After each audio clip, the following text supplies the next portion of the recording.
That's gonna hurt. Oh. Running is a thing in Bend, like a big thing. Central Oregon has over 100 foot races each year.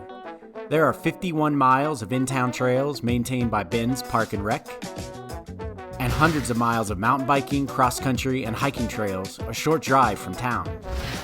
There are also hundreds of professional athletes who train here. This all adds up to Outside Magazine calling Bend America's best trail running town. And that kind of advertisement leads to more races, more trails, and more running. But the question is, what do you do in the winter?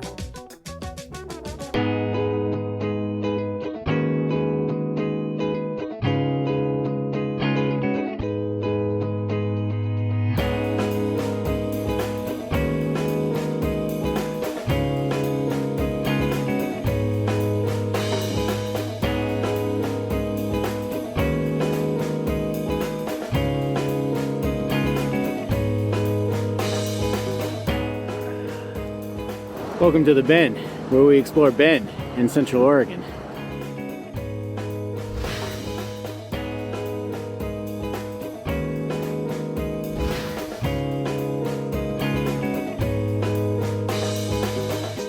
Normally we ski in the winter, but this weekend we're not going to be able to. Wait, why aren't we skiing? Well, my pass is blocked out of Bachelor. It's President's Day weekend. There's avalanche danger as well. I get it. Keep going. But you know what? A lot of people in winter trail run around here. Central Oregon's got a lot of trails. But it's snowy and icy. Yeah, there's ways to get around that. You don't have to, well, one, you can try to find a lower trail that doesn't have a lot of ice on it, but you can also fix up your shoes. You can wear yak tracks, or you can actually screw your shoes. Have you ever heard of that? You know, folks, it's times like these when I think, why didn't I move to a warmer climate? Well, basically, you just get a pair of shoes, and you put some sheet metal screws in the bottom, and away you go. They act as like permanent yak tracks. This does not sound comfortable at all. Well, look, I'm going to show you how we do it. So Bark headed to the local Ace to pick up some 3/8 inch number 8 sheet metal screws. Get a screwdriver.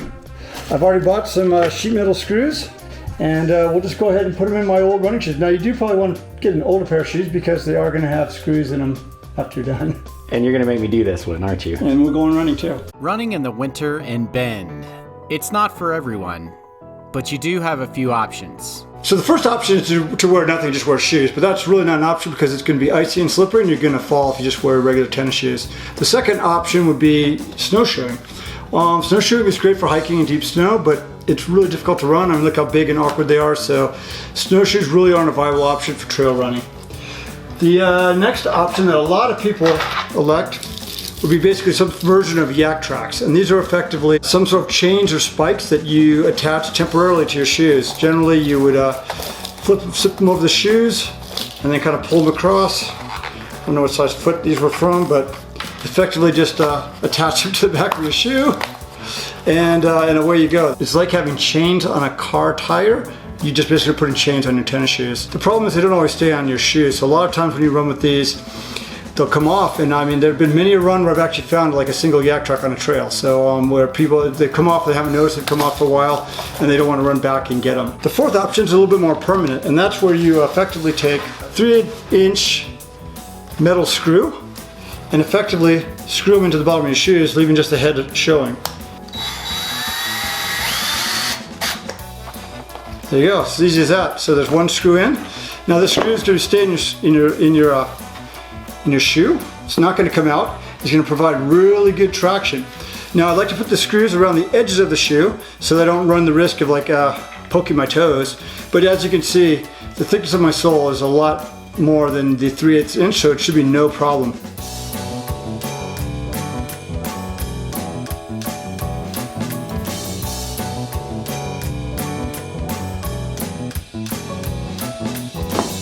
All right. What's your verdict? I'll tell you later. Have you ever done this before?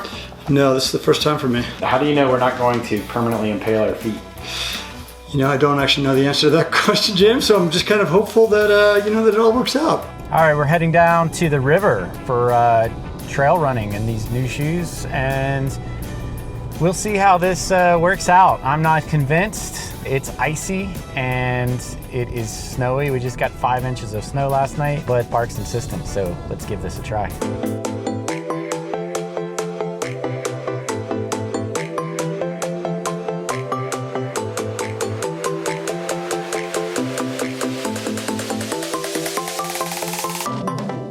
So literally about a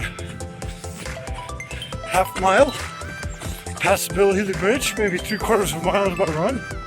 And you can see, just a freaking beautiful trail. It's a one-way trail during COVID, so there's really no one out here. You pass a couple dog walkers, that's about it.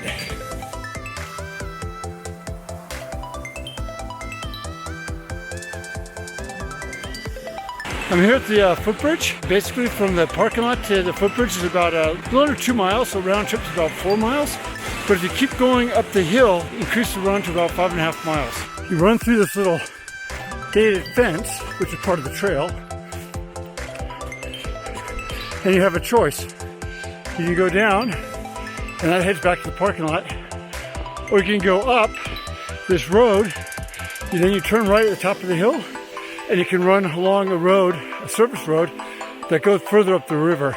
That's what I'm gonna do. So as you can see, this part of the trail, way fewer people, absolutely beautiful part of the river. I'm almost to the end of the little extra loop. This is where I turn around. It's about a little over 5 mile round trip to the parking lot. This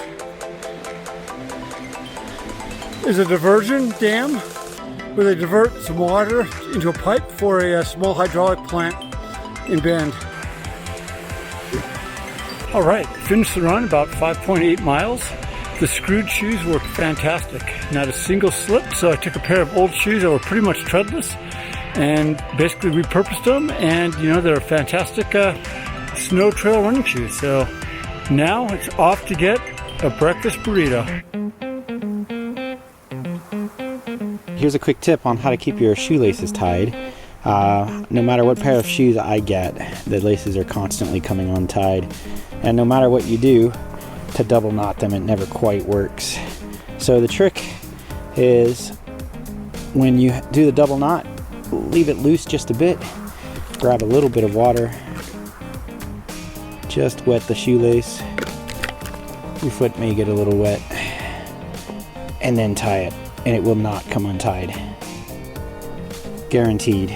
Works summer or winter. One of the best burrito shops in Bend. Coming soon, our video on best breakfast burritos in Bend. Look for that. Look for it coming soon. Let's give him a break, folks. Bark just spent 2 hours outside in 22-degree weather.